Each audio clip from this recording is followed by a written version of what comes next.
So lately, I have been observing people talking about their investments, their thoughts about how they can generate higher returns. But I realized that most of the time, our expectations of our ROI and the investment strategies that we adopt don't usually gel well together. That is, we tend to have high expectations on our investment, and that's okay. The problem is, most of us are not clear about the investment strategy that we are adopting, if we do adopt any at all. So as time passes, we tend to forget why we actually invested in certain companies or financial instruments in the first place. This can be a huge problem because different investment strategies will generate different returns over different timelines.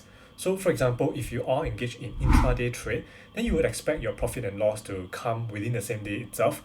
On the other hand, if your holding strategy is over the long term, then you should expect your returns to be reaped over a longer time frame. So without a clear strategy, you will realize that we tend to flip-flop on our investments all the time. One day you may be researching about a particular company and found that it's actually undervalued. So you expect the share price to increase over the next few years once the market realizes its intrinsic value. So you decided to add a stake to your portfolio. But a few days later, you actually hear about some bad news about the company, so you decided to let go your position, causing you to make a loss.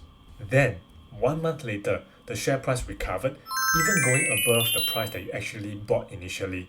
You will feel like you actually missed the wave, that you should have bought more positions to average down the cost rather than selling your positions. You see, without a clear strategy, it's so easy for us to keep flip-flopping on our positions. And that's a key reason why many of our investments are underperforming.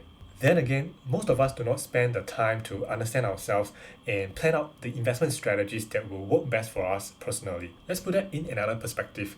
Let's say you want to start a new business venture or change your career. What are some of the common questions that you will ask yourself? I think they generally go something like, do something that you are passionate about or something where your strengths lie in. Or perhaps ask yourself, what kind of risk tolerance do you have?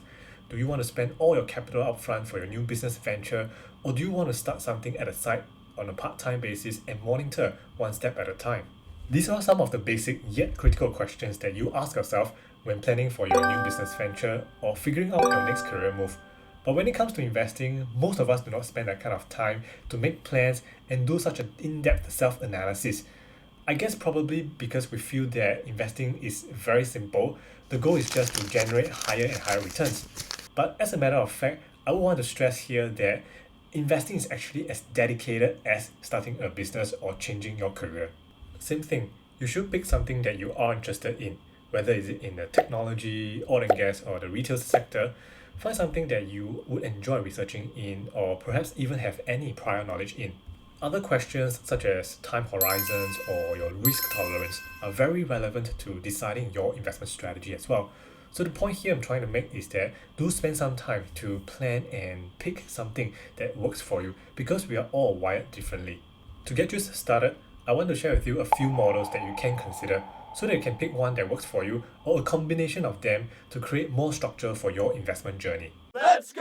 First is what we call momentum investing. This is also known as trading because it involves a lot more buying and selling trades compared to other investment strategies. As the name suggests, investors adopting this model will ride on the momentum of the market. So if the share price is climbing up, these investors will be long on the company's stock. On the other hand, if a downward trend is detected, these investors will short the security instead. Generally, momentum investors adopt what we call technical analysis.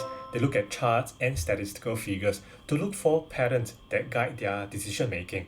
So whether the share price is climbing up or down or even trending sideways, they will have a way to profit from these directions. The next strategy will be on value investing. People who adopt this methodology believes that the market is not efficient. There's a lot of irrationality in the market, whether it's short-term pessimism or lofty expectation of certain companies.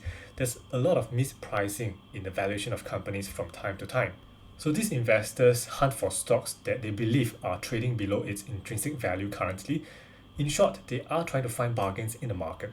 Typically, they will look at the fundamentals of the companies. They comb through financial reports after financial reports, income statements, balance sheet, the cash flows statement. What they are trying to do is to uncover any hidden value in the business. And since it takes time for the market to uncover the value of these companies, value investors will typically buy and hold for the long term.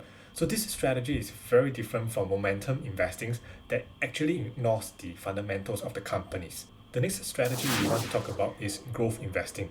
So instead of finding bargains, growth investors look for companies with high growth potential with the promise of high earnings in the future. For example, people are getting excited about electric vehicles in the recent years. So early EV manufacturers like Tesla are benefiting from growth investors jumping on the bandwagon, which saw their share prices jumping to astronomical levels. In short, growth investors look for companies who can deliver strong revenue and earnings growth consistently in order to justify paying for the ever-increasing valuations. Now, say you have no interest looking at the fundamentals of companies, nor do you have interest in looking at the charts and stats for technical analysis purposes, but you still want to take advantage of the stock market, then perhaps the next investment strategy will work better for you. And that will be to invest in an index fund. So index fund is basically a mutual fund with a portfolio of stock that matches the elements of a financial market index. A popular market index would be the S&P 500. This is a market capitalization weighted index of the 500 largest publicly traded companies in the United States. Investing in such funds give you the exposure to the stock market and is a very passive investment strategy. While you may not gain much from the phenomenal performance of a particular company, any downfall of a specific company you will not be impacted too excessively as well. Take a look at the chart. The S&P 500 has always been on an upward trend. Yes, there's some major corrections and downturns along the way, but the general direction is still upwards. In fact, legendary investor Warren Buffett has always been an advocate of such fund. He said that average investors will be better off investing in such fund than picking individual stocks for investment. Therefore, if you have no interest in fundamentals or technical analysis but still want to take advantage of the stock market, then perhaps investing in index fund is the way to go. And finally, the last investment strategy we want to talk about is income investing. I guess the ultimate aim for us investors is to eventually get some really passive income. It basically involves buying securities that pay you returns in cash on a consistent basis. They are not restricted to fixed income securities like bonds. There are stocks, mutual funds, or real estate investment trusts that pay out regular dividends as well. And since these securities are able to pay out regular dividends, generally they are more stable. So given the lower risk, the returns will not be as high compared to, say, investing in a growth company. So there you have the 5 investment strategies that you can consider adopting for your own investing. Understand that they are not restricted to just one. You can actually practice a combination of them.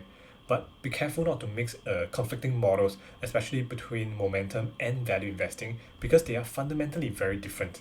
On the whole, I would say that deciding which strategy to adopt is perhaps more important than the strategy itself. Finding the investment strategy that fits your personality, interests, and risk appetite are what will enable your investment to thrive in the long run. So take some time to evaluate and find one that works for you. So once you found it, share with us in a comment below what your investment strategy is. And consider subscribing to our channel while you check out our recommended videos here. And as always, keep learning and we will see you soon.